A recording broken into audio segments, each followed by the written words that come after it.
You gave up a TV job to start a podcast in your basement. If that doesn't scream midlife crisis, I don't know what does. It was Championship Sunday here in Indianapolis. What's the mindset then coming in as a defending champion? I want to win. No, I want to win. The young lady over my shoulder, Caitlin Clark. Not the best looking guy. And I don't think anyone's going to sit here and say, Matt Randazzo was really good looking. What has this last month, 2 months, 3 months been like for you? It's an important fan base for the Fighting Illini, is it not? It is. He turned 69 years young last week. You look good, Coach. Oh, try it. Thank you. Welcome to Off the Air with Matt Randazzo here on a Tuesday in the Quad Cities. Tuesday, November 18th. Thank you guys so much for joining us on a cloudy, dreary fall morning. There's nothing to do but to find this show and let us take you through the morning, talking a whole bunch of sports and everything in between. It's been one of those mornings. I've been battling a cold, worried that it's going to be more than a cold. Got a lot of talking to do this week. Voices is there. It's okay. So we're doing good there.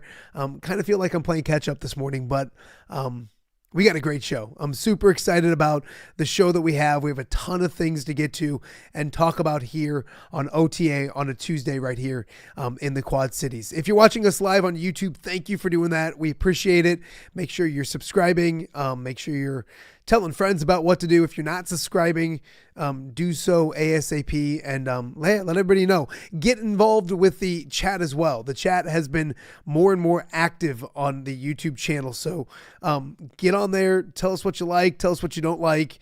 Yesterday, plenty of talk about the Bears and everything in between. So even if it's something we're not talking about on the show, go ahead and ask it. And then if we have a guest on and you want to ask a question, hop in there. I'm doing a better job of hopping back and forth and monitoring a few things as we go as well. We're also live on X. X has been very, very good to us. So if you're watching us on X, thank you for doing that. Continue to do that. Share it. Tell some friends. All of those kind of things as well. You can also check out the show in podcasting platforms. Anywhere you get your podcasts, whether it is Spotify, Apple, iHeart, Podbean, wherever you get your podcast, put in Off the Air with Matt Randazzo. Check out the show each and every day when you're out running around, running kids around, working out, working in the yard, all those kind of things. Check out Off the Air, not just today, but the other shows from the past as well. Some good stuff this week already and in the past several weeks as well. So, and also welcome to our viewers in Central Iowa. You guys check out the show every single night at 7 p.m. on the WHO streaming app. We appreciate that. Love the feedback we've gotten from some of you guys. And we have a good guest for you guys, especially early on in the show, because coming up in a little bit, our good friend, Matter of Moments, my good friend, Nicholas Baer, former Iowa standout, former Bettendorf Bulldog, and all around good guy, joins us to talk about Iowa basketball and the transition from Fran McCaffrey, a guy who he played for and he has a great deal of love and respect for, to Ben McCollum, this year's team. Obviously, the black and gold runs through Nicholas's blood, and it's something that he still loves these Hawkeyes, and get his thoughts on this year's team as well, and the connection between himself and Ben McCollum that goes way back to his high school days. So Nicholas Baer, the Bear Cage, coming up in just a matter of moments. Then coming up later on in hour number 2, excited to talk Big Six basketball, Western Big Six basketball, and Galesburg basketball with their new head coach. Now, the thing with their new head coach is he's a guy that moved from Dallas here to Galesburg, and you're thinking, wait a minute, that doesn't make a lot of sense. He does so with good reasons. He's got great ties to the Galesburg area, and he's got a very familiar last name. His name is Taylor Thiel. His grandfather, John Thiel, the legendary basketball coach at Galesburg. So he comes over, brings his son along with him, a 98 grad. That 98 Galesburg team took second in the state in 2A. That's back when it was just 2 classes, 1A and 2A, I believe. Yeah, it had to have been. So that was impressive. Joey Range, Rod Thompson, both those guys went to Iowa. He played on that team. So, and he's brought a lot of those guys back around to be with him as well. So really good stuff. Taylor Thiel coming up a little bit later on in hour number 1. And then in hour 2, Monmouth College is one of the best football teams in all of D3 football. They're ranked this week at number 23. They made the national playoffs. They'll take on a very familiar school in St. John's, a D3 powerhouse, coming up on November 29th. It's been a record-breaking season for the Fighting Scots. Their head coach and good dude as well, Chad Braun, will join us coming up in hour number 2 of the show as well. All that, much, much more as we get you through a Tuesday right here in the Quad Cities or wherever you're watching the show. We greatly appreciate you doing that. A few news and notes before we get into the show and our first guest, Nicholas Baer. Basketball wise, last night it was Iowa State winning easily, so they're continuing their winning ways. They have some big games coming up. We'll have Jake Brend on the show tomorrow to talk Cyclones football and basketball, but the Cyclones winning on a Monday night as well. When it comes to Monday Night Football, it was the Cowboys beating the Raiders 33-16 in one of those games that you look at and you go, why can't they flex that to another day? Because not a lot of interest when it comes to the standings. I know the Cowboys are the Cowboys, so people care, want to know about it, all those kind of things. But 33-16, the final in that one. And also, don't forget, if you're interested in some NFL talk, we talked a ton about your first place Chicago Bears, if you're a Bears fan, on yesterday's show with John Marks and several others. So go check that out from yesterday as well. So more news and notes as we go through the show. Coming up tonight, the Iowa basketball team in action. They'll host SEMO at Carver Hawkeye Arena, Iowa. 3-0 in the season, looking to go to 4-0. 2 games this week, 1 game coming up on Tuesday, another game back at Carver Hawkeye on Thursday. So 2 games in 72 hours. And what a better person to talk to about the Hawkeyes and everything in between than a familiar face right here in the Quad Cities and our good friend Nicholas Baer. So joining me now, my favorite Bettendorf athlete of all time, except for maybe your brother and your sisters and everything like that. Nicholas Baer, how are you, my friend? It's been a minute. I'm doing fantastic. I think that might be one of the biggest compliments I've received in a while. I know you hold Pat Anger in such high esteem. He sets a low bar. Like, he's the worst. He's an awful human. You're a great human being. Pat, but we'll keep him. We'll keep him. So how's everything? Things are going well, man. Things are good. It's getting to be one of my favorite times of the year, obviously holidays, but also basketball season getting up and rolling, especially college basketball. So things are good here in Ankeny now, which I'm enjoying here. With my wife just moved in here in July, so things are going well. I joked with you before we started. You're still married, which is a good thing. That's the best thing that's ever happened to you, so don't mess that up, young man, and I know you won't. Happy for you guys both. A PV girl, right?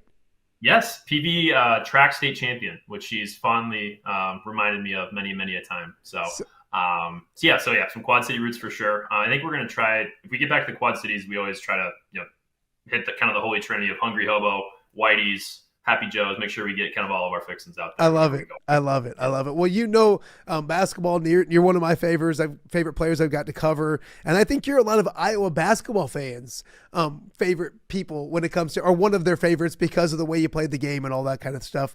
It's a new era of Iowa basketball. How was that for you getting into this? Because I know you loved Fran, you played for Fran, all of those kind of things. What was the start of this era like for you when it comes to Iowa basketball? Yeah, it definitely felt a little different, right? Like, obviously, kind of growing accustomed to seeing Coach Caffer on the sidelines there, and obviously being super loyal to him and everything that he was able to kind of provide for me and everything. But it's just a little bit different. Obviously, bringing in a whole new batch of players, brand new coach as well. I'm super thrilled to see them, the team 3-0 and been playing some really good basketball to start the season. So I know sometimes November basketball can be a little hairy, try to work some things out, but they seem to be, off to a really good start and lots of reason to be excited about Iowa basketball. Absolutely. Ben McCullum, your thoughts? He gets the job, and that's a unique kind of situation for you because that's someone you've known for a while as well. He's new to Iowa, but he's not new to Nicholas Baer. Yeah, so I've had a chance when I was in high school, when I was being recruited my senior year. Coach McCollum in Northwest Missouri State, they were the only scholarship offer I had out of high school. So I had a chance to be recruited by Coach McCollum, really enjoyed getting to know him. And I think had Iowa not stepped in, towards the end and offered me a walk-on spot, which is always my dream to play for the University of Iowa, I probably would have gone down to Maryville and gone down and played Northwest Missouri State just because I really enjoyed Coach McCollum and everything that their program was building and everything. So nothing but, good things in my eyes. I've always appreciated his talent ID. He kind of saw a little bit of talent in me. And I think he's, seen that as they brought on, both the players that have come from Drake, but also the new freshmen as well that have all been really impressive. So, I think once the job became available, I think he was the best for the job. And so far, he's be off to a great start. you look at it too, and you mentioned watching Iowa now.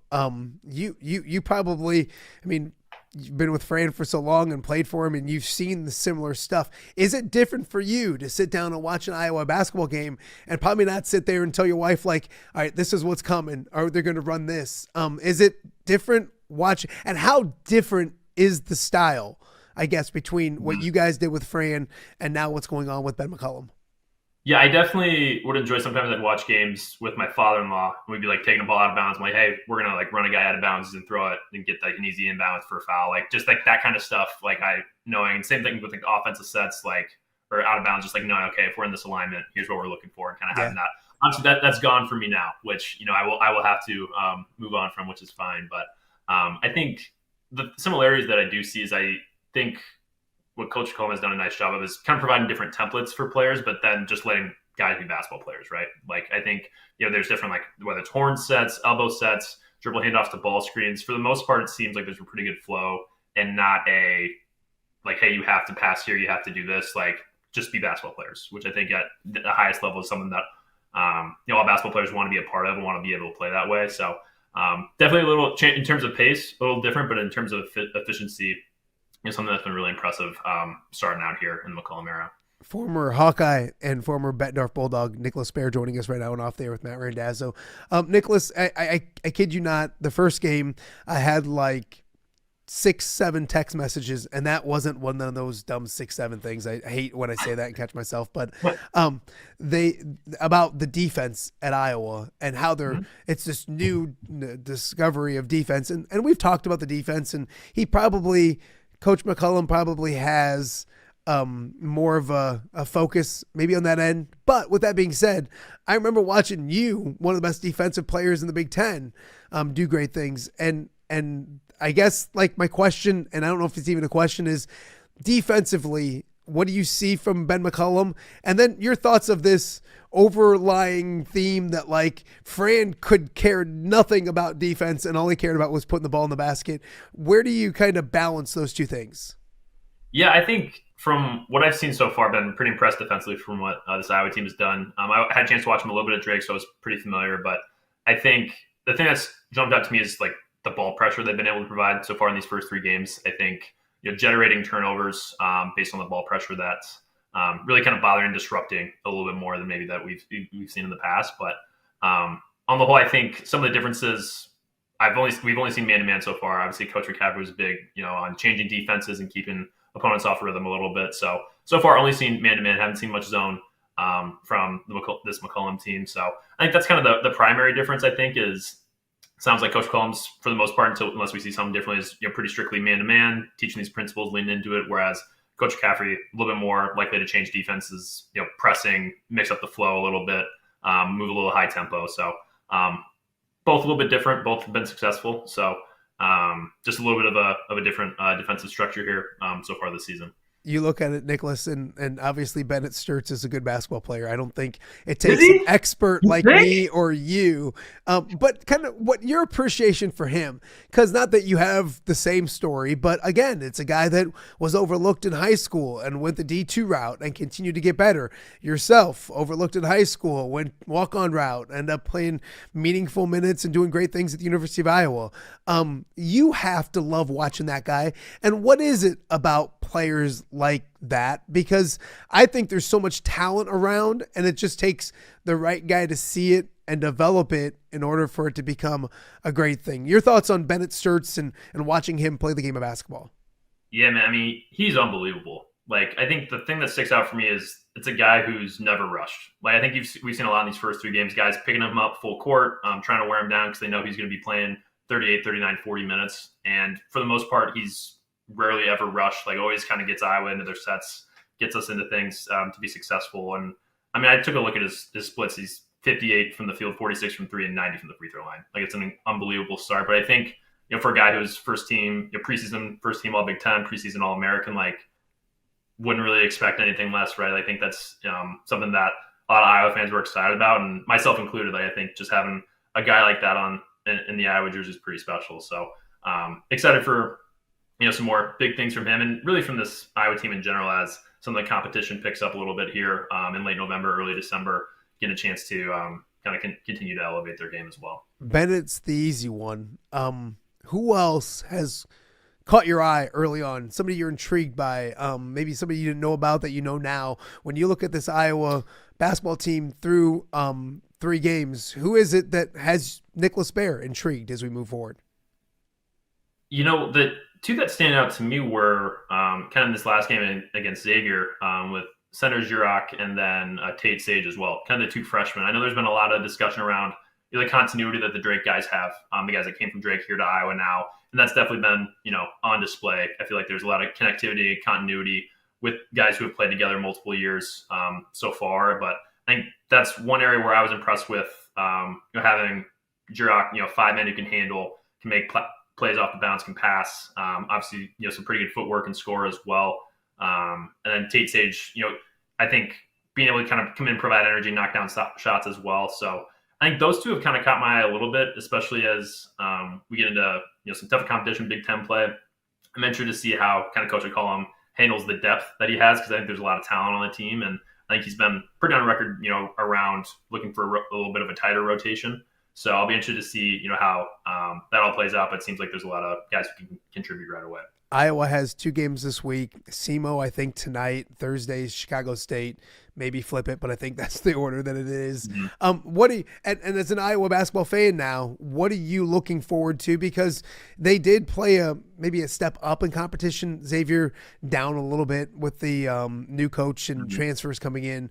But what are those games like, and what are coaches trying to get out of maybe 2 games this week against teams you're supposed to beat and get ready for what should be Palm Springs in a really interesting Thanksgiving week? Yeah, I think these next 2 games, obviously, kind of understanding we're going into it being a better team, but also in mid-November there's a lot to improve on as well. I think one of the things that I looked at that I was pretty impressed with was a game against Western Illinois. Obviously won pretty handily, but got out rebounded 29-26, and then come back against Xavier, won on the boards 41-24 in a pretty decisive fashion. So I think you're always trying to improve. I think there's different areas where this team might be looking to improve as well in these next couple of games, but kind of early on in the season, you're always looking to just get a little bit better for understanding the competition that's to come. And even if it's, hey, okay, we know we're up 20, but it's like we're no longer focusing on just this game. It's about improving for the Ole Miss of the world, the Michigan States of the world, the Iowa States of the world, So just kind of continuing to improve, especially early on in the season. When you look at this team, I think it was Tom Caker and I were talking about some concerns, and for me, the biggest concern for me moving forward, and there's a lot of good things, so I'm not trying to be pessimistic, is size in the Big Ten, and some of the guys you're going to see on a day in night out basis, Purdue, Michigan State, those guys. Is there any glaring concern, or maybe a concern that you've seen in the first 2 games that you have to maybe keep an eye on moving forward? I think until we see it, we'll have to know a little bit more, right? I think, kind of looking at the roster, you might be able to point to that, but at the same time, I think what I've appreciated about this team is even, and they've proved this at Drake, they've proved this here, even though maybe a little bit undersized traditionally, still playing with, it's not necessarily how big you are, it's how big do you play, right? And I think Mania does a really nice job of that, Fulgaris as well. I think it's going to be interesting, I know, playing Michigan State here in a couple weeks, going up against Jackson Kohler and Cooper as well. I think those guys are big, 6'10", 6'11", big guys who obviously Michigan State always flies at the glass. So I think that's going to be, obviously I know there's a couple tests before then, right? But as we get into Big Ten play, seeing how the team stands up a little bit, based on some of these bigger foes we always face in the Big Ten as well. I want to talk to you about the atmosphere at Carver Hawkeye. It seems up a notch this year. I think that was one of the big things. Maybe last year, a couple of years before was that as well. I get mad at people because they're like, well, it's Carver and it's tough. And Nicholas, I don't know why I always remember this, but you guys were playing Michigan State. I don't know if it was your probably senior year. You hit a couple huge threes. I'm on the sideline. You're running back at us, and that place is shaking.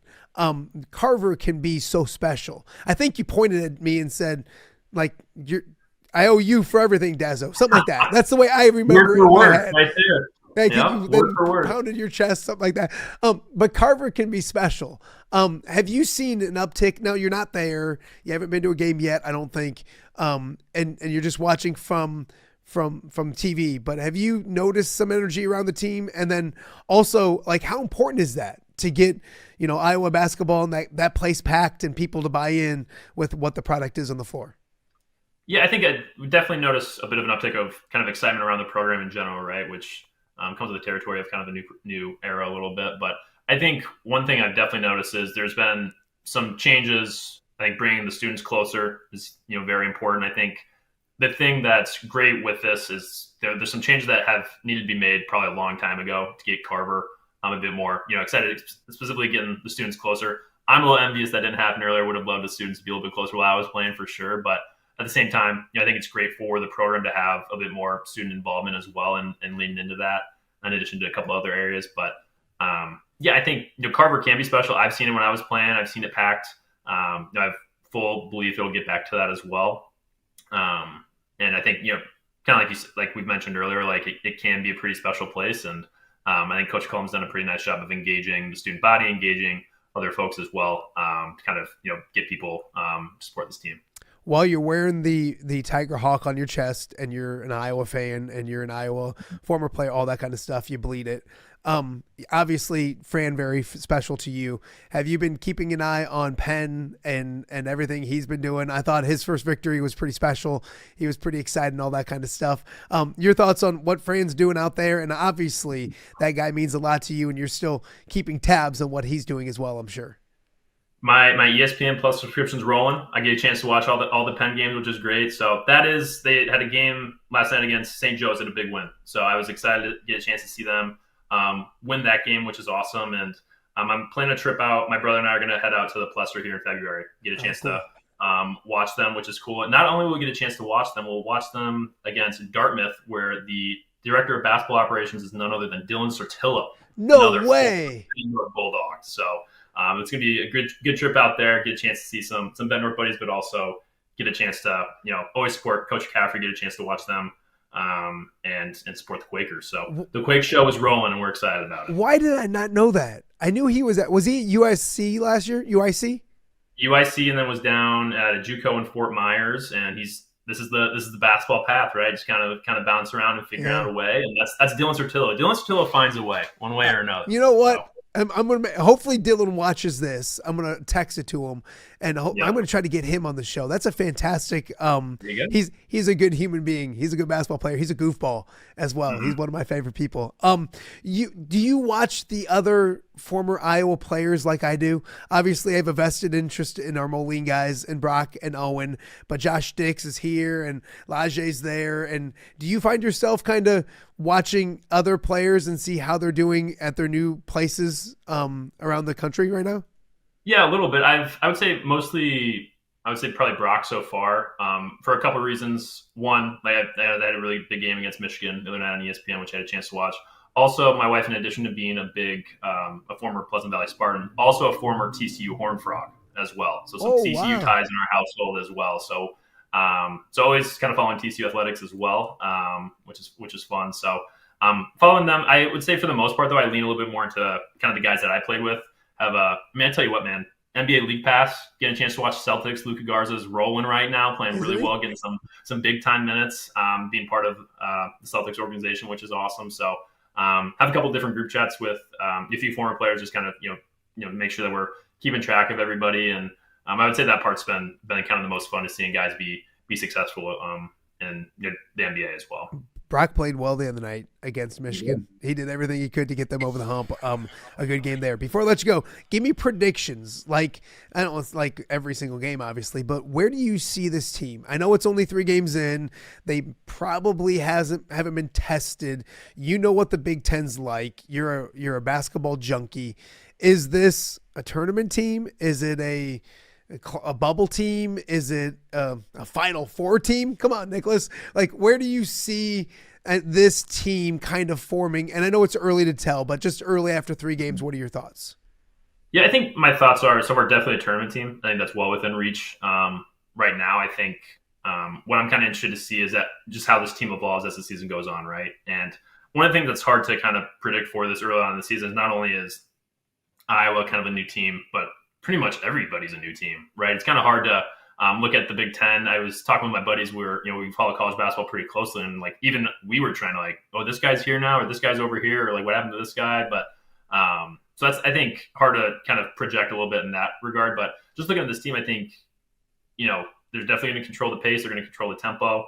Defense is going to be solid. And then, anytime you have a guy like Bennett Sturts, that's a guy that you can definitely count on to perform not only throughout the year, but also later in the year as well. So definitely, I think an NCAA tournament team and someone and the team that's going to be exciting to watch here throughout the winter. I lied. I have one more because you brought up the craziness of college basketball. You're one of the people, you and Ethan Happ are the people that were like, because I used to be that old school guy, Nicholas, that was like, they don't deserve to get paid. Like, they get a scholarship. I wish I had a scholarship. I'm paying off my college bills still, all that kind of stuff. And you two were the first that kind of like started to convince me like, hey, there's probably a change that needs to be made. And now it's this. Did you envision this? Do you like what it is now? Would you, if you could tweak things, what would you tweak? Or are you good with like, hey, this is exactly kind of what we were going for? I think it's probably swung a little further than maybe we thought. At the same token, what I remember during our playing days, both myself, Ethan, I talked to Jordan Bohannon a lot about this too, was where we were always frustrated was people who would say, like, there's no market for this. Like, no one would like be paying people this much. And that has been disproven time and again here over the last few years, which is great. So I think, I look at, guys now who are making, pretty good sums of money playing college basketball, and I'm thrilled for them. A little envious that I just missed the cutoff, right? Just barely. But at the same time, I think they're getting a chance for players to monetize themselves at probably their peak earning years potentially while they're young is great.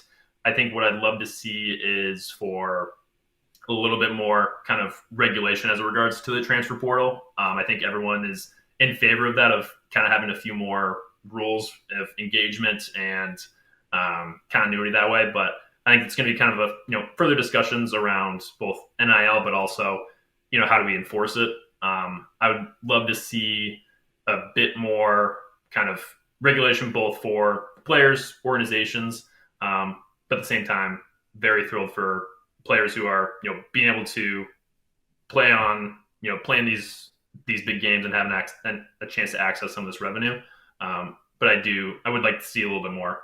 Let's see it reined in a little bit from at least a regulation standpoint. So I think the players these days should give you and Jordan like 5% of what they make because of the spokespeople you guys were for what was going on earlier on. And that's the cool thing. I think I talked to Joe Wieskamp and he's like, man, I just missed it, but like good for them. And like maybe the fact that like that era was a little more boisterous when it came to, what should be going on is the reason why they have what they have today. Why is your awesome brother Michael running marathons and you're not? That's an excellent question. That's because my brother Michael is unbelievable and completely driven. He ran the Chicago Marathon here in October on minimal training. So he had a chance to sign up for it. He ran it with one of his buddies from Siena that was also running it. But I think he only trained for like 12 or 14 weeks. He's down in Miami, so he does a couple run clubs down there. But I think on the whole, like, he's just a guy, once he puts his mind to something, it's getting done. So pretty special. I really enjoy getting a chance to follow him and be part of that Chicago Marathon and support him, which is pretty cool. But I'll see him. He's coming back from Miami here this winter for Thanksgiving and Christmas. I'm sure there'll be, a couple sunburns for sure for him, which is not, all that different. But it'll be good to see him. And really proud of Michael for all the different athletic achievements he's had. Hey, he's running marathons, but you're buying couches. Like that's also and productive as well. And the kitchen table. That's big boy stuff. Hey, Nicholas, I always appreciate you. I'm going to bug you during the year because I love your insight. And whenever you want to call the Big Ten Network and tell them, hey, I'd love to do studio work or do what Jess Settles does, you would kill it. Absolutely kill doing it. So appreciate you. We'll do this again soon. And take care of yourself. I appreciate it, man. Appreciate it, man. Thanks for having me. All right. That is Nicholas Baer. Bettendorf, great. I got to bug Dylan Sortillo now. I didn't know he was at Dartmouth. I don't know if he's smart enough to be even on campus at Dartmouth College, but hopefully they haven't kicked him out yet. So Nicholas is the best in the business, and of course we'll bug him throughout the year when it comes to Iowa basketball as well. Coming up after the break, we'll stay with basketball. The Western Big Six Coaches Banquet was on Sunday night, and there's a new coach in Galesburg with a very familiar last name, Taylor Thiel, the grandson of the great John Thiel, the new head basketball coach at Galesburg. He'll join us next right here on Off the Air with Matt Randazzo on a Tuesday. We'll be right back. All right, be honest. Are you craving Hungry Hobo again? You know, that fresh sliced meat piled high on those amazing sandwiches, hot off the grill chicken and steak with all those delicious toppings, the biggest and best selection of baked potatoes, or simply some waffle fries dipped in cheese. Well, now that Quad City favorite is even easier to get. Download the Hungry Hobo app today. Order ahead, skip the line, and earn rewards all at the same time. There's Double Points Monday and exclusive specials as well. With 12 locations in the Quad City area, it's Hungry Hobo. Now even easier to find, but still hard to resist. Rafferty Funeral Home, dedicated to serving families in the Quad Cities since 2007. Hi, welcome. Here, come on in. An experienced staff plans each service to reflect the unique life and legacy of your loved one. Rafferty Funeral Home is proud to serve our community with dignity, respect, and compassion, helping you to celebrate your traditions and lasting memories no matter your faith, culture, or budget. Rafferty Funeral Home in Moline. Call today to discuss prearrangements.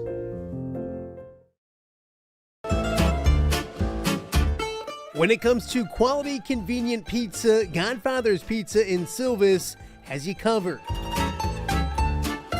Featuring a beautiful dine-in area, delivery, and a carry-out window. Godfather's Pizza is that pizza you grew up with, not a convenience store. You see, at Godfather's Pizza, the dough is made fresh daily. That mozzarella cheese is shredded fresh and never frozen. And those toppings are abundantly piled high each and every time. Locally owned and operated since 2010, Godfather's is a huge supporter of local athletes right here in the Quad Cities. So come on by and check them out at 1211 Avenue of the Cities in Silvis. Order online at godfathers.com and reunite with that same delicious pizza you grew up with.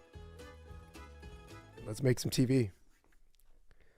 Welcome back to Off the Air with Matt Randazzo here on a Tuesday in the Quad Cities. We mentioned it yesterday. This past Sunday night was the Western Big Six Coaches Banquet down at the Quad City Botanical Center. Thank you again to the Rock Island Milan Booster Club for putting everything together. It was a fun night. It's always great to see familiar faces and some new faces as well. This year there's a pair of new coaches in the Western Big Six. Geneseo has TJ Lacey. TJ was on the show when he was hired during the offseason. And Galesburg welcomes a new coach as well, who has not been on the show yet, but is a very familiar name when it comes to basketball down in Galesburg. And we're joined now by the new head coach of the Silver Streaks, Taylor Thiel. Coach, thank you for doing this. It was great meeting you the other night, and I thank you for taking the time to join me today. Thanks, Matt. I appreciate you having me. You know, it was a good event the other night. Didn't know what to expect, but it was great getting to meet all the other coaches and the local media. So I had a great time. Yeah, it was a ton of fun. Before we get going on the Streaks this year and everything else, I know everyone's going to sit there and say, Thiel. Thiel. Well, let's get it out of the way. Yes, you're the grandson of Galesburg legend, John Thiel. What's it mean to come home, a 98 grad, and obviously you're going to be coaching on the court that's got your grandfather's name on it. What's it mean to be back home? Yeah, it's pretty surreal. It's kind of a full circle moment for me. Just growing up, hearing all the stories, I got to know my grandfather a little bit. He did pass when I was about 9, but so I did have, a little bit of a relationship with him, but, at that time he was far removed from coaching. But just, walking in every day, obviously, seeing my last name on the gym, that's something special to me and my family. And if, coming back home, having the experiences I've had here and just wanting that for, Galesburg Silver Streak athletes, it's just a special thing for me and my family. Take me through your coaching journey real fast, because obviously Grandpa did it at a pretty high level, at a really high level. Mm-hmm. Was it something that you were always interested in doing, or kind of take me through the thought process on how you got into coaching the game? Yeah, I mean, it starts as simple as having a son, right? So, growing up, having my son Stone, he's a senior. He's joining me up here in Galesburg for his senior year, which is another special thing for me, having him getting to play for me. But just coming up through the ranks, starting in, little basketball leagues and going all the way up. I was involved for about 6-7 years in the AAU circuits down in the Dallas-Fort Worth area as I relocated there from about 20 years ago. And was doing some scouting. I got into into that coach's realm and around a bunch of coaches that were successful down there. One of my best friends was he won 3 state championships down in Mansfield Timberview, which was in the DFW area. So I was always around him, doing some coaching and scouting with him as well. And so I've always been obviously a sport fanatic, basketball playing down here, and just with a son that's active in sports. I coached baseball and basketball all through his years growing up. So it was an easy decision for me when this opened up. If I was going to throw my hat in the ring for being in a situation like this would be the one to do it. Can you take me through that situation? Because when did you find out? How did you find out? And then at first, were you like, oh yeah, I mean, it makes sense, but come on, I'm in Dallas. And then when was it like, wait a minute, this makes a lot of sense, and I really want to do this? Take me through that process, if you will. I mean, it was a world. I've been following the program for the last couple of years. I come back every year. Obviously, my parents are still in Galesburg, so I've been visiting and following the team. Still have lots of friends around the area, and it really sparked. It was sparked by a phone call from my buddy Joey Range and Jason Wessels, who were part of my '98 team. They were like, "Hey, the job just came open. Why don't you consider it?" Wasn't even considering moving at the time. I ended up, and I didn't know because I'm not a teacher, so it was a non-certified position, so I didn't even know if I could apply for the job. So just happens to be that the athletic director at Galesburg was another member of my '98 team, Nick Young. I gave him a quick call and said, "Hey, what is the situation here? Am I able to apply for it?" He said, "Yeah, go ahead and throw it in the ring." And got an interview lined up for the end of April. Was hired that last week of April, and then I basically had a frenzy to get up here by June, because my camps were starting on June 4th. So I had a 30-day window there, moving from Dallas up to Galesburg, and then jumped right into it. So it was, like I said, a whirlwind, and then just kind of how things unfolded for me. Coach, you look at it too, and you mentioned '98. I want to talk about that because if people are wondering what he's referring to, and you know what, Coach, the other night when we talked, it's like, oh, '98. And I'm like, that's not that long ago. And I'm a '97 grad. And so I was like, that's not long ago. And honestly, on the way home, I was like, dang, like it's longer than we thought, Coach, which is a bad thing for both you and me, because that means we're not young anymore, maybe. But that team was special. You guys took second in state. Experiencing something like that, every high school basketball team experience is pretty special. But to go through that with those group of guys, obviously you've stayed close. What was it like, or what is it like reminiscing with some of those older guys about '98 and what you guys accomplished? Yeah, I mean, it like you mentioned, I mean, I'm a few gray hairs removed and a little bit, but, meeting those, having that experience with guys that you grew up with, just creating a brotherhood, and then coming back to the area and just seeing that, people still talk about it, running into people that, that were big supporters at the time that are still supporting the program, makes it special. But, as far as the teammates, I have Joey Range around here. Jason Wessels, of course, does the radio broadcast of the game with Brad Benowitz there on WGIL. Nick Young, my athletic director. It's being that Silver Streak and knowing what it meant to us and trying to bring that back to, hey, let our players understand how special that was, and I want that so much for them. Being able to try to build a program to get back to that level we were at is something very special, and something that was one of my whys of coming up here, right? Because Galesburg's been down for a little while now, but we do have some good talent, and I saw some opportunity there to hopefully step in and make a difference for the program. You mentioned Joey Range. He's a guy I've gotten to know a little bit. On your staff as a volunteer assistant, what does it mean to get guys like that and people that mean a lot to the program? Not that Joey wasn't around and all those kind of things, but to be on your staff and to remind kids, hey, it's Galesburg, but these kind of things can happen. Plus, he knows a little bit about the game of basketball. That's pretty good pickup, isn't it? I think so. No, Joey, great guy, one of my lifelong friends. Like I said, talk once, twice a week. Even after all these years, just staying in contact with us. So I can tell you, he's one of my very best friends. And just his involvement in the community and his pulse on all the kids, and he did a lot of outreach stuff, and he was just the right guy to say, hey, you want to help me out. And obviously with his success, that he had here at Galesburg in the Westford Six, and then the state tournament run, of course, and getting his ride to Iowa. So he's very well known. But yeah, it was a no-brainer for me. But in addition to Joey Range, I hired, for my staff this year, they're all ex-Silver Streaks. And it just kind of worked out that way. So it was important to me. My sophomore coach is Mike Magruder. He's an ex-Silver Streak. My freshman coach, Jacob Carl, he's an ex-Silver Streak. So just trying to get that culture back to say, hey, these are guys that, actually played in the program, really understand what it means to wear Galesburg Silver Streak jersey, and have Galesburg on the front of their jersey, and represent our community in the right way, and try to instill that in our athletes coming up.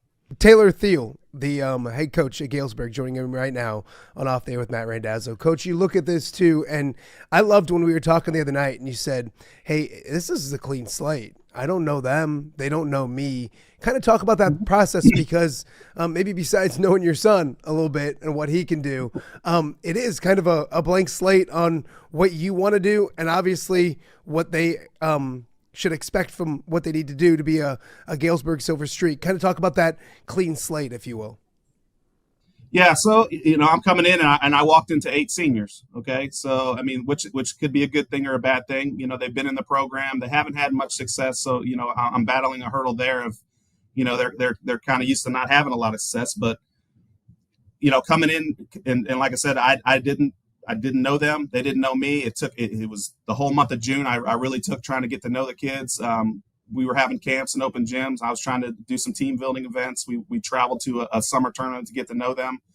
But like like you said, I mentioned to all of them, like, look, I had seen a few games from the past season, but other than that, like you said, I'm giving everybody the opportunity to earn their spot. And I think it kind of changed the energy, because I think they realized, I said, hey, we've kind of been in this situation we've been in. And I think it's just, help turns that energy, created a little bit more internal competition with the team for people pushing for spots. So it's really, I think, increased our level of play. And it's been great getting to know them and building the relationships. I gotta say that my son was very welcomed by them. So I do know I have a bunch of kids that are good and smart. So it was a transition for him as well, coming from Dallas, but he's fitting in nicely into the rotation and where we're at. So I'm really excited about that. And I think that they realize that, hey, we do have an opportunity here to change the direction of the program, especially with 8 seniors. It's like, how do you want to leave your mark? That's what I keep preaching to them. You do have an opportunity. This is your last go around. Many of you may never play basketball again. And we're really buying into that and trying to motivate them to turn the corner. Coach, you mentioned your son. How much did he know about great granddad when he grew up? Obviously he's a legend, and all you gotta do is look in Galesburg and you can see his impact and imprint all over the place. How much did you guys want to make sure he knew who he was and the legacy that he created down in Galesburg? Yeah, I mean, him being, an athlete, every time I come back two times a year at least, and we'd make a point to get over here to Galesburg, come to the gym, come to shoot. So, I mean, all the time he's grown up, he's seeing John Thiel on the gym, John Thiel on the court. And then just the stories, my dad was very successful here at Galesburg too, got to play for John Thiel, which was just kind of a special parallel there as well. My dad got to play for his dad, and now my son's getting to play for me, and we were all in the same gym and in the same successful, hopefully to be a successful program. But, so that parallel there was kind of cool. And I think that, for him, it's his senior year, right? He decided to leave his team and come, and he thought it was a special enough, opportunity for him to make the move. So, I got to applaud him, for that. Just, hey, it's my senior year. I've been in a comfort leader. I've been 3-year varsity letter player where I was to come do this, so that it made my heart feel good that he wanted to play for me and wanted to do that. But I think he realized the special circumstance that this is as well. New Galesburg head coach Taylor Thiel joining us right now and off the air with Matt Randazzo. Coach, what does it look like in Galesburg when it comes to what you want to do, your style of play? I know you don't want to give away too much. I get it, but what kind of things, what kind of pillars do you want when it comes to your style of basketball when it comes to Galesburg? Yeah, I'm pushing. On the defense, starts on the defensive end. We got to you got to win as many possessions as you can. Get the defensive pressure up, and then I want to turn up our tempo a little bit. Just watching a little bit, it seemed like last year we didn't get as many shots as I think we could have gotten with some of the athletes we have. So it's going to be highly defensive on my end and pushing tempo to see if we can get more shots up and get a little bit more competitive as far as on the scoreboard. Are you ready to go back to places like Wharton Fieldhouse and Rock Island and the Panther Den and all these places? It's probably been close to 30 years since we're almost at that 30-year mark. I don't want to say it. I don't want to say it. Yes, we're almost your secret's safe with me. What's it going to be like going back to some of those places? I know because I was a freshman at Ambrose when you guys were doing what you did senior year. And I remember sneaking back over to Alleman while at college and taking college buddies with me and saying, I know it's Friday night, I get it, but we're going to go watch a little high school basketball and you guys will enjoy it. And I remember going to Wharton Fieldhouse and watching some of those games as well. Those gyms are special. Are you ready to, the nostalgia come back around a little bit, your first trip up to Wharton Fieldhouse to the Panther Diner and places like that? Absolutely. The Western Big Six, and then we talked about it with the coaches and everybody the other night. But I mean, what a conference! The Wharton Fieldhouse is obviously my number one place I love to play at. It's just a special venue to be in. The Quincy experience, obviously, that everybody talks about. You go down there and you have fun. But just the overall rivalries that we used to have. When I was playing and going and being and having played in all those gyms, it is going to be a little bit different sitting on the sideline. But I'm excited. I've talked to my son about, hey, when we go here, it's going to be crazy. The student section sits here, and they do these kind of things. But just overall, just some great venues in our conference, some great history and some great rivalries, and I'm looking forward to just kind of getting back in there and seeing what I could do on this end of it. A few more for Coach Thiel before we let him go. Coach, what will it be like walking out on that court for the first sideline, if you will, for the first time, seeing Grandpa's name there, being back at Galesburg? Life comes at you quick, I guess. And so a year ago, you're down in Dallas, and now you're doing this. What will it be like? And will you take a second to sit back and be like, wow, this is pretty cool? Yeah, I mean, that first night is probably going to be a very special moment. I just hope I don't trip and fall or make myself look silly. But yeah, I got family flying in, from all over the country. To kind of participate in that first game back, which will be a special moment, special night for me. So I mean, it is surreal. Like it's like I said, it's been a whirlwind. I mean, 6 months, right? 6 months, and now I'm playing. Coming from Dallas, and I'm stepping out onto the floor, and that all happened in a blink of an eye. Just super excited, and I can't wait to for that first night to get out there and just take it all in. That first night's going to be special for sure. Coach, before I let you go, I gotta ask you some fun questions. It's funny, somebody said to me the other day, which kind of makes sense, and you might remember this, although Galesburg, I don't know, but there used to be the pace setter in the Rock Island Argus and Dispatch, and they always had the fun little questions, and I always love asking fun questions. And somebody said they're almost like pace setter questions. I was like, that's cool. I like the comparison there. So I guess one question: when you got back to Galesburg, was there one place that you miss, that business-wise, food-wise, that you're like, hey, now that I'm back here, I probably go there maybe too often, or if you're like me? Is there any place that you're happy to get back and see? Absolutely. I mean, Galesburg, for being a smaller community, we have some great eateries, so, and I'm not missing too many meals. So, there's places like La Gondola, the Taco Hideout that were, kind of staples as I was growing up, and just being able to go back there. Yeah. So it just, hey, I remember being here with my friends when I was a senior in high school, right? And the places haven't changed. They look the same. Coney Island down on Seminary Street there. There's a lot of good eateries, a lot of good places I've stopped at. All right. You're making me hungry. Enough of that. Can you, do you have any superstitions? I know playing wise, you might have them. Coaching wise, do you have them? And if so, what would they be? I wouldn't say superstitions. I did get an opportunity over the summer. One of my uncles actually gave me my grandfather's watch that he coached with. So, that's probably a little special, trinket or item that I'll be wearing during games, just to kind of, hey, when I give a little glance down to kind of know, where we've come from and trying to honor that legacy. No, that's great. That's an awesome answer. If you could have dinner with anybody in the world, and now obviously you got to eat with me on Sunday, so don't say me because you already had me. That probably would have been your first answer, but anybody you want, who would it be and why? Still living, obviously. Hey, it's my game. We can do whatever you want to do. Living, dead. It's my game. So whatever you want to do. I'm going to take the easy route out of it. I would really love to sit down with my grandfather, John Thiel, at this time. Because, the success he had here and the way he ran his program and just, people still talking about him in the community. Seeing the old times, I think, for me being in Galesburg, that would be the ultimate thing right now.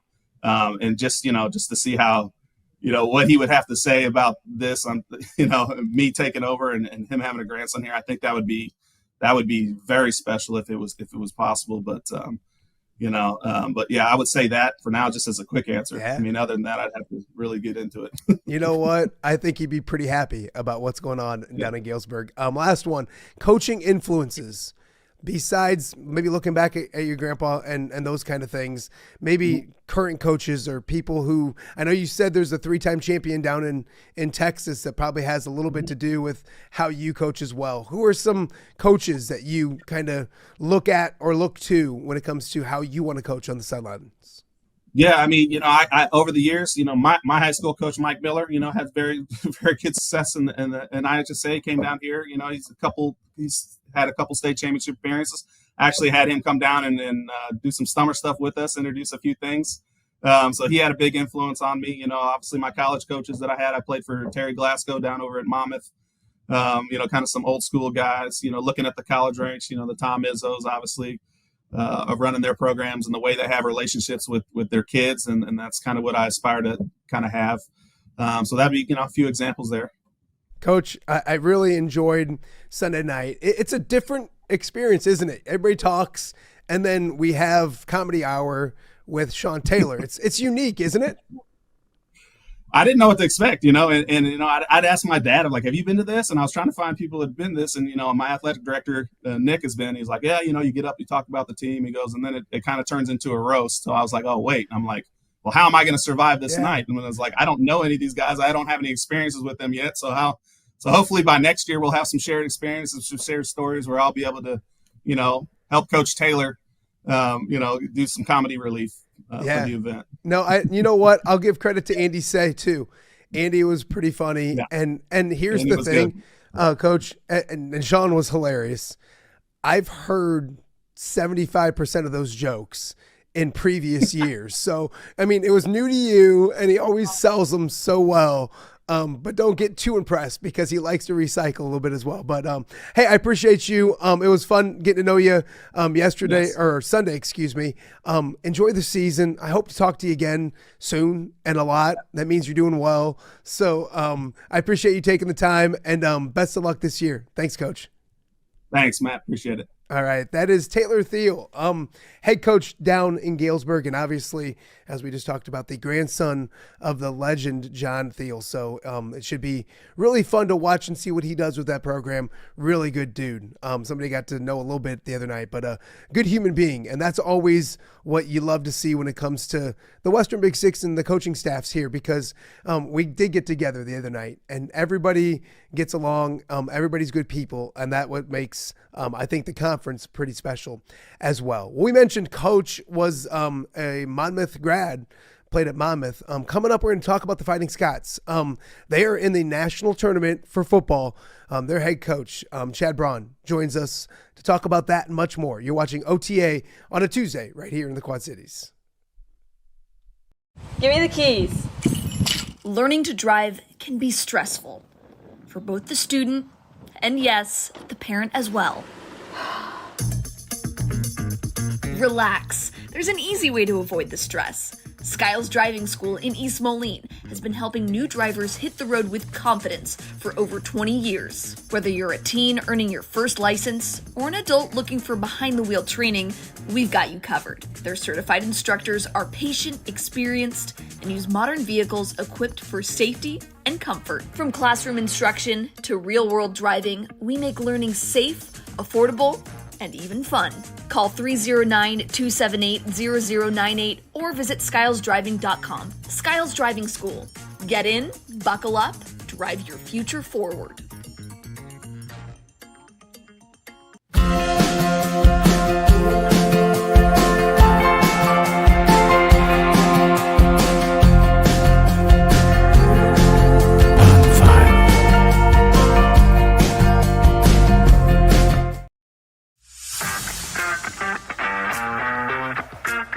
Are you looking to take your next party, tailgate, or golf outing to the next level? You need Mobile Party Experience. MPX features 3 top-of-the-line party trailers equipped with all the amenities you need to party like a rock star. Smart TVs, Yeti coolers, JBL sound systems, grills, bathrooms, and much more. Mobile Party Experience is an experience like no other. Check out my-mpx.com or call 563-514-1470 and book your Mobile Party Experience today.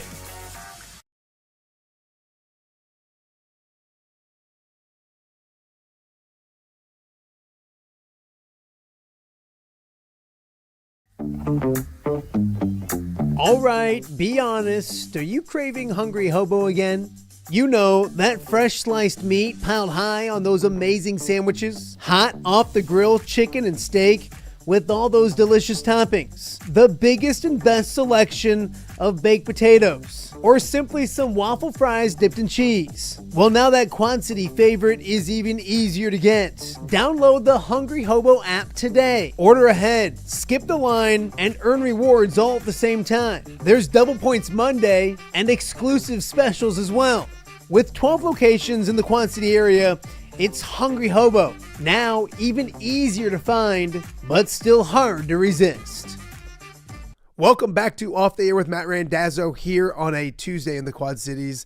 It's been a fun college football season all over. We've talked a lot about Iowa, about Iowa State. Iowa State. We're talking college football. It seems like every single day on here. And the school we haven't talked about enough is the school that's still alive in the D3 national tournament as they went through and won their conference.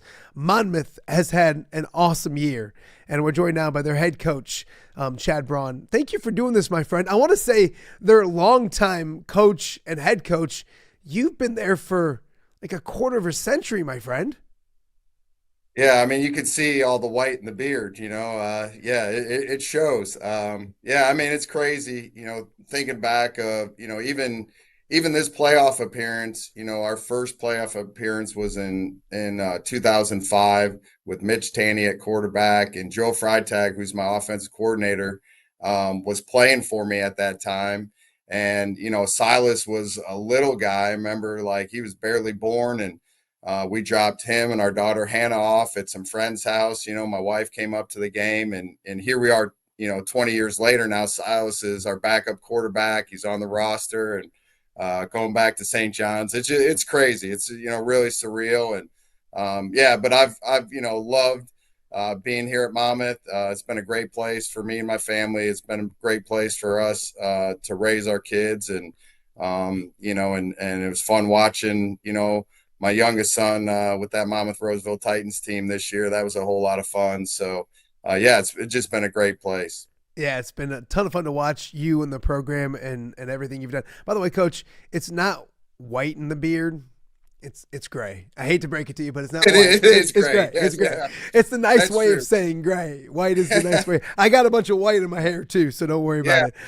Congratulations. Look like Santa Claus. Yeah, right. It's been such a fun season. Before we get into the particulars and what's to come and all those kind of things, when did you know, or coming into the year, did you guys know that this was a undefeated in conference type of talented team, or what was the expectations that you guys saw coming in? Well, I don't think you ever know. I thought we knew we had a really good group coming back, but we had a lot of unknowns. We graduated the defensive skill player of the year in the conference at safety, a really good player. We graduated a really good group of seniors, two really dynamic receivers, two of the best in school history, and so, I think we had a lot of question marks coming into this year. We had a joint practice with Co early in the year, and I saw a lot of good things, and we held, some of our best players out. I'm sure they held some of their best players out. But I saw a lot of good things out of our team. And then we go up to, a Wartburg team, game one, who's, I think they're like number 5, number 4 in the country, depending on what poll you look at. We go toe to toe with them. We're tied at halftime, tied in the third quarter, and then they kind of pulled away, end up beating us 21-7 in a great football game. But I knew coming out of that game, the physicality that we played with in that game on both sides of the ball, the competitiveness that we played with, being on the road at night in a hostile environment against a really good program. I was like, man, this team can play with anybody in the country. And then they've just done it week in, week out. They've come to practice every day to get better. They're hungry. I've had some teams that, when you get to the playoffs, like, they're just ready to be done, and this team is hungry. They want to make some noise. It's just been a great group to coach all year. You look at it and you go undefeated in conference, so 9-1 overall, and doing so against conference foes, and the way you won some games is pretty impressive, Coach. You mentioned it, like, these guys are bought in and ready to rock. Winning is fun, but the way you guys have won games has probably been enjoyable, maybe especially when it comes to the gray beard and stuff, because you guys haven't been in too many real close games throughout the season. Yeah, that's a little bit of the concern going into the playoffs, that, we haven't really been battle tested since week 1. A little bit in our Illinois College game at one point in the third quarter was 20-15 before we pulled away. So that's a little bit of a concern, but, I know this group, I know this team. We're going to go play a storied program here on November 29th, and they won't be intimidated one bit. They'll have great respect for them because we know they're a really good program, number 7 in the country, really good, but they won't be intimidated. And it's just, when I heard a stat, a while back, against the big 3 in our conference, we went one, Illinois College, Chicago, and Lake Forest, we beat them 126-21, which is unbelievable, and our athletic director after the game said, this might have been one of the most dominant conference performances ever, in the history of the league, with this group. So, it's been a fun group from the get-go with this group. They've been impressive. They've been making records, setting records all year. You look at that Turkey Bowl, which is one of my favorite games I used to sneak down to ever so often when I was at WQAD, and that's the biggest margin of victory in that series history. Obviously, there's a lot of great history with that series and what it means in that area. Doing those kind of things, they've been workmanlike. What has it been like to rewrite some records? And you mentioned that stat against those three teams. Those are things that, yeah, maybe you haven't been in too many close games, but people can't take those things from you. It's been a dominant season in some aspects, Coach. Yeah, for sure. I mean, I was surprised when I heard that that was the record breaking, scoring in the Turkey Bowl history there. I didn't expect that. And it's, I just got, there's crazy stat after crazy stat with this group. It's, I think, the first time that we've scored 500 points in a season without the playoffs. Obviously the other two times we did it, we were in the playoffs with the Tanny boys. And then, defensively, we've given up 6 touchdowns all year. And we've scored 7 on defense. In conference play, we gave up 3 touchdowns. We have a linebacker, Ethan James from Illini West, who scored 4 touchdowns. It's just crazy stat after crazy stat with this group. But they don't go out to set records or anything like that. They just go out to play their best each and every week, and they prepare super hard. They practice super hard. I wish people could just come out and watch us practice, because every day our practices are so competitive. And, our scout teams, I always tell our scout teams and give them a lot of credit and a lot of love, because our scout team offense has scored more touchdowns on us than anybody this year. They do a tremendous job preparing us week in, week out, getting us ready for our opponent. And those guys don't get a lot of glory. They're the guys that aren't getting a lot of run on Saturdays, but they're the ones getting us ready. And we just got a lot of selfless individuals on this team, on those scout teams, and our scout team defense does a tremendous job preparing our offense week in, week out, getting them ready.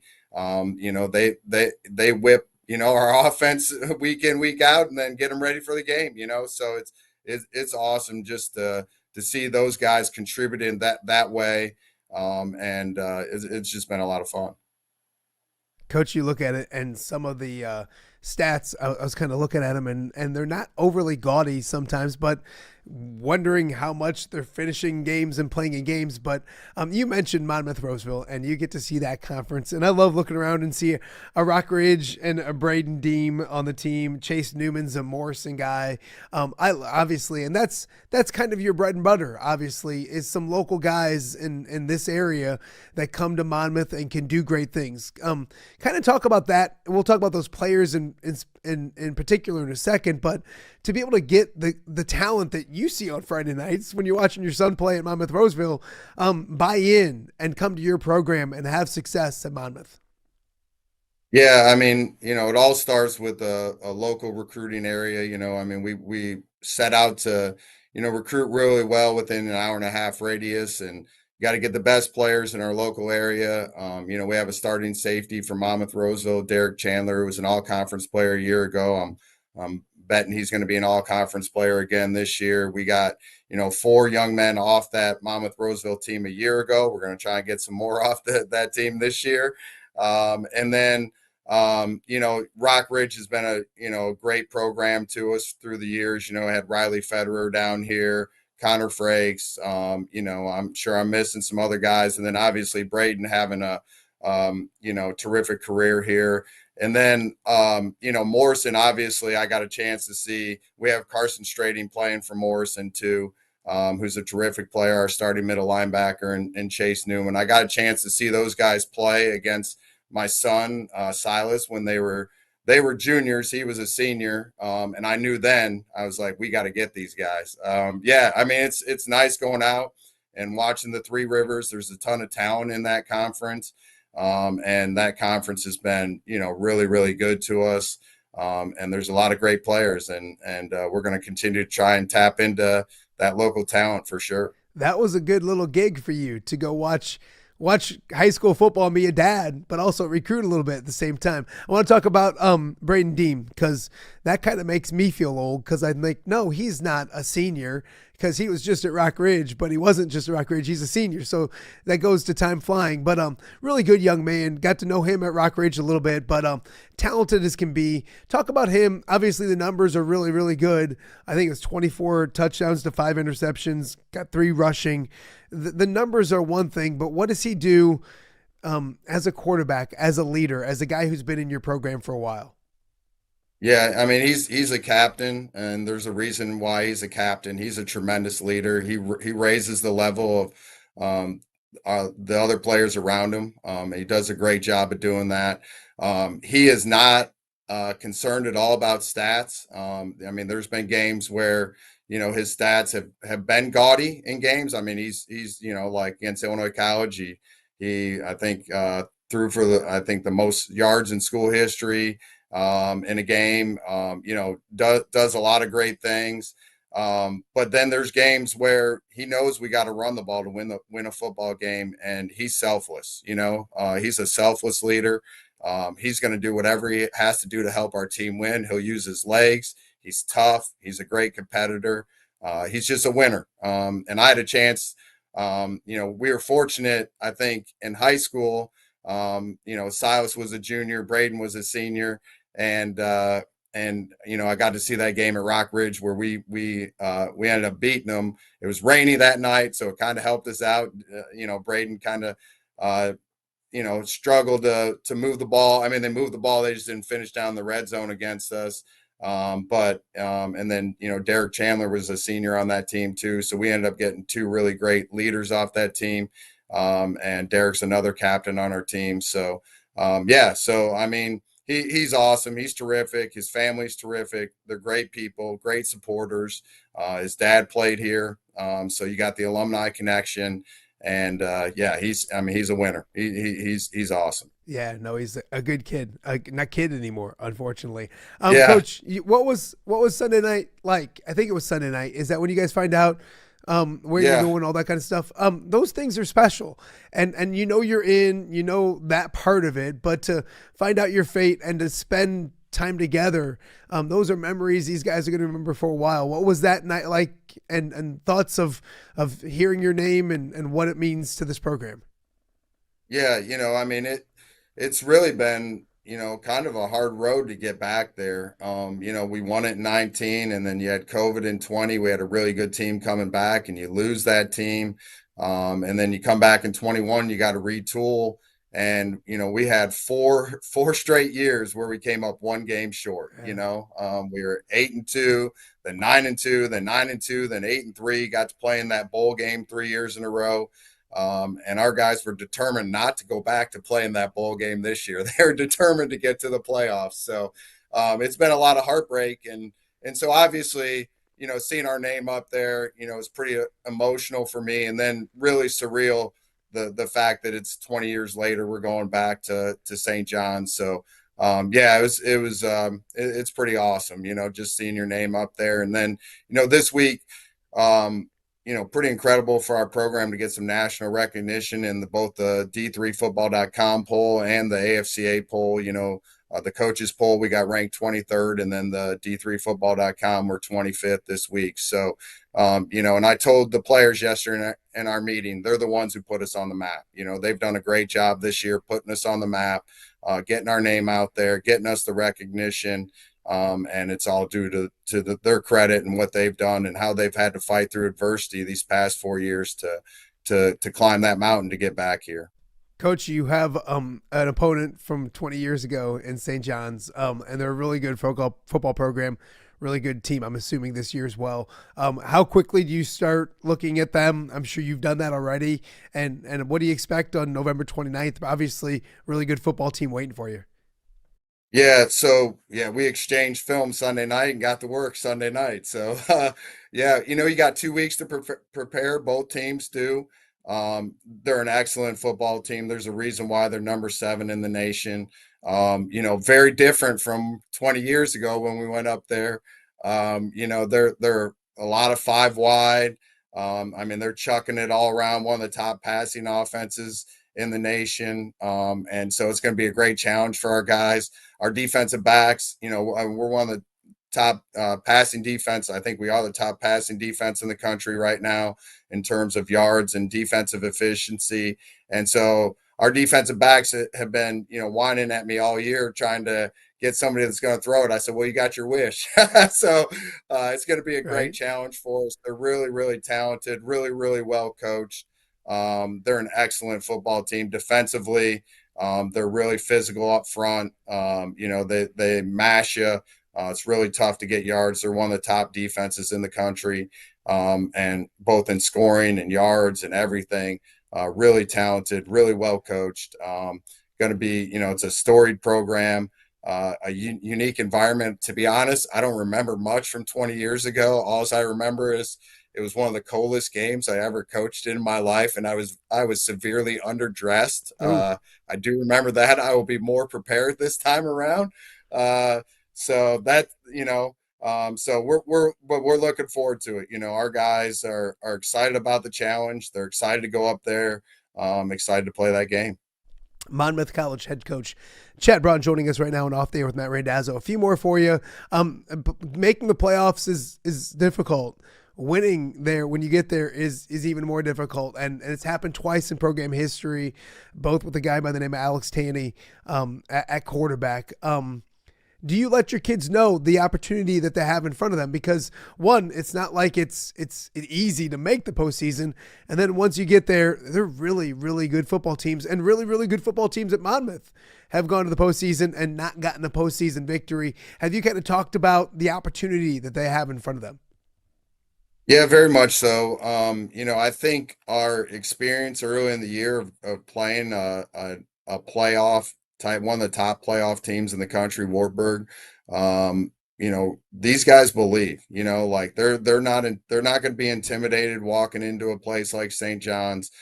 They believe, they know what type of team we have. We'll have great respect for them, but we're going to go there believing we can win. And there's no doubt, our guys are confident. They believe in their abilities. They won't be intimidated by the moment. They'll be ready to play. It's going to be a great challenge. I mean, obviously, you're playing the number 7 team in the country. I know some people even are picking them to go all the way to the national championship. It's going to be a great challenge for us, but we're excited about the challenge, it's going to be a great environment. We know that that place, they bring a lot of fans, and it's going to be a great environment, great opportunity for our guys to really put our name on the national map. It'd probably be the highest rated win that we've ever got in school history. So, we're excited about that opportunity. Coach, last one. We talked a lot of football. Tell me about these guys off the field, because I know every group that has success, I think every group in general, whether you're winning games or not, they have their personality, they have their closeness. College football is hard, so whether you're winning or losing, you're in the trenches together. Tell me about this team, maybe off the field, and their closeness as they get ready for the postseason. Yeah, it's a really close group. I know they, spend a lot of time with each other off the field. Like we even, offensive tackle James Conner, you probably know him from Kewanee. And our great defensive end, Anthony Secaucus. They were out hunting on Sunday before our pregame show. Both got big deer at Ethan James' house, our really good linebacker from Illini West. So, it's a really close knit group. They enjoy being around each other. They spend a lot of time with each other outside of football. I know we got like every college football team, we got different groups of guys. We got some guys that, are big gamers and like playing video games together. We got guys that just like hanging out together. Some guys fish together, some guys hunt together. It's just kind of a different group. But they gel really, really well together. It's a great locker room atmosphere. Like they pull for each other. They compete like heck every day at practice against each other, and then they go back and hang out with each other. So they're a lot of fun just to be around of and off the field. I mean, we got some characters, man. I'm telling you, like these guys are fun. They keep things entertaining with us and our staff, and it's just a great group. Coach, well, I appreciate you doing this. I fumbled the ball because for the last several weeks, I'm like, I got to get Monmouth on the show. Hell, I got 2 hours a day, and I haven't done it yet. So I fumbled the football. Thank you for doing this. Let's talk again November 31st after victory. Does that work? If we can, that don't sounds jinx great, it, Matt. but let's put that in pencil and all those kind of things. I'd love to talk to you again soon. Best of luck. Stay healthy. Keep doing great things, my friend. I appreciate you. Matt, thanks for having me on, man. I always appreciate you. You've always been one of my favorite guys here locally. I love it. Thank you for that. We'll talk to you soon, Coach. Thank you. All right, take care. All right. That is Monmouth College head coach Chad Braun joining us, of course. They get St. John's coming up November 29th. Should be a fantastic football game. We wish them the best of luck, and all the local guys as well. That's what I love. You go to the roster and you just read it on down, and you're like, okay, yep, remember him. So very cool stuff going on down at Monmouth College. We got more to get to. You're watching Off the Air on a Tuesday right here in the Quad Cities. We'll be right back. Hello, Dan Pearson here of FCA. Our team is thrilled to support Off the Air with our good friend Matt Randazzo. We share the view of the power of sport when it comes to relationships, including the influence of the coach. FCA believes the coach is the most influential person in America. Matt celebrates local coaches and athletes. His content is informational, insightful, and inspirational. Our Fellowship of Christian Athlete team loves partnering with Off the Air with Matt Randazzo while we engage, equip, and empower coaches and athletes in our 23 counties. FCA, the heart and soul in sports. View from the West, the podcast covering Illinois high school football. It's going to be a hard-hitting game. It's going to be great football. Weekly analysis and reaction from around the western side of the state of Illinois. This is the game we had circled when the year started. Follow along on YouTube and subscribe wherever you listen to podcasts. It's big-time football out there tonight, and I know we can play big-time football. View from the West. We got you covered.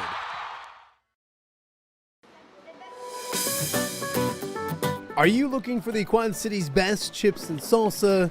There's only one dude to turn to. Right on. Snoop. Hand-cut chips, fried fresh with that crunch you've come to love. And the most addicting salsa with delicious fresh ingredients each and every time. Pick up your chips and salsa, queso, enchiladas, and much more at the Stern Center in Rock Island. To place your order, simply call the man himself. It's Snoop at 309-314-8197 and find out for yourself what the rest of the Quad Cities already loves. Welcome back to Off the Air with Matt Randazzo here on a Tuesday in the Quad Cities. Thank you guys for watching so far. It's been a fun show. A lot to get to in this hour and a few more things to get to before we wrap things up for today. Big show tomorrow. Jake Brand will have his weekly appearance talking Cyclones. Also, Iowa does play tonight. We'll wrap up the Iowa game with someone, whether it be Tom Kakert, whether it be John Bonenkamp. Somebody will be here to talk about that. Also, Nest guests tomorrow and a whole bunch more. And it's a busy week. There's a lot to get to. We're going to kind of run down a few things here in a second when it comes to sports going on in the area as well. But a lot to get to this week as well. Couple things I wanted to get to. Some news and notes from around the world of sports. It's just now being reported Aaron Rodgers will not need surgery on his left wrist, excuse me. So that left wrist, no surgery. He wants to play on Sunday in Chicago against the Bears. He has to be cleared by doctors. So more on that to come. I would think he probably is going to play just because he wants to, and I think it's his opposite wrist, and they can make things work. But with that being said, and Bears fans might not like this, they've been really lucky this year. So if you're telling me that they're not going to get Aaron Rodgers, I would say it makes sense. That's about right. So we'll keep an eye on that moving forward. But Aaron Rodgers has broken Bears fans' hearts before. So some people have said to me, who cares? I mean, Aaron Rodgers isn't that good. He's older, all that kind of stuff. Yes, but Mason Rudolph is the backup, and he's bad. So if you're a Bears fan, you want him. You don't want Aaron Rodgers, although it's not the great Aaron Rodgers of the past. It's still that guy in that stadium that has owned Bears fans and the Bears for his entire career. So we'll keep an eye out on that moving forward. We want to get some Bears stuff in this week. We're going to look to see if we can get Lauren Tate from Locked On Bears to come on with us sometime this week as well.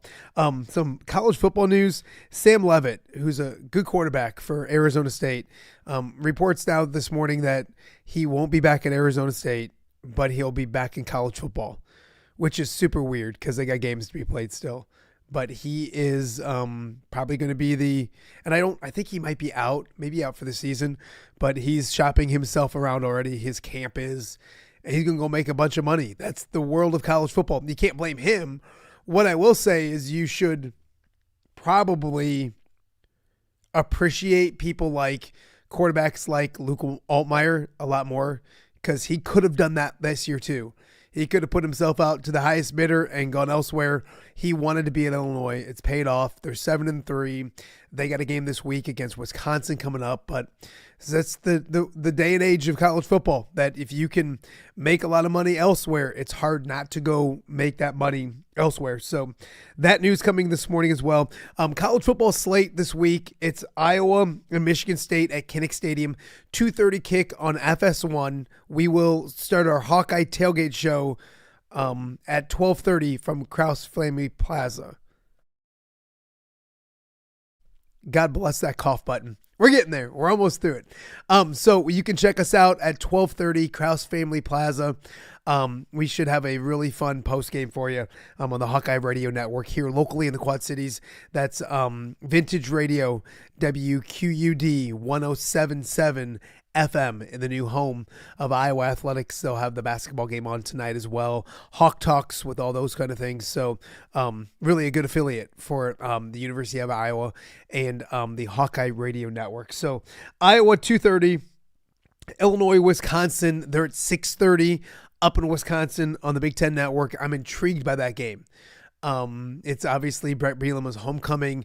Illinois has a lot to play for. Wisconsin doesn't have a lot to play for, but they've been playing better. They won 2 weeks ago.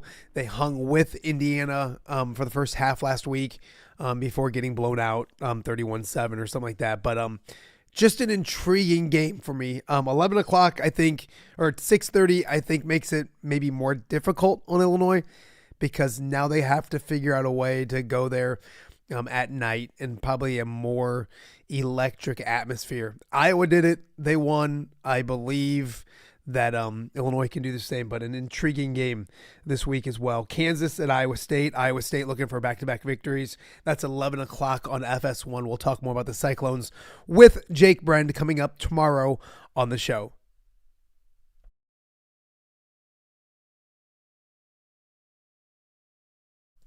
Bless my cough button. All right. Also, tonight, college basketball. SEMO is at Carver Hawkeye. That is 7:30 on the Big Ten Network. Also tomorrow, Alabama, Illinois, number 11 versus number 8 in the country. That's 8 p.m. tomorrow evening, Wednesday night, from the State Farm Center in Chicago. We'll get you ready for that game tomorrow and then talk all about it on Thursday as well. And then, of course, last night it was Iowa State beating Stonehill 96-57. So a nearly 40-point victory for Iowa State. An easy one. Their schedule gets much more difficult as we go as well. Everybody's great month, great week. Feast week is coming up next week. College basketball will be on everyone's mind, and it's a ton of fun. Also, the girls in Illinois, high school-wise, starting this week as well. So a busy time of basketball right now as well. So a lot to get to, as I mentioned tomorrow. Jake Brend, Nest guests, We'll recap Iowa. I want to thank today's guest. Great having Nicholas Baer back on the show. He was on a lot last year when I was getting the show up and going, and loved his insight about Iowa basketball. We'll bug him more this year as well. So that was not the last you've heard of Nicholas Baer. Also, another former Hawkeye, Jess Settles, will be on the show on Friday. Excited about that as well. So great to have Nicholas on today. Also, great having Taylor Thiel, new head coach down at Galesburg. Played on that 98 team that took second in the state of Illinois.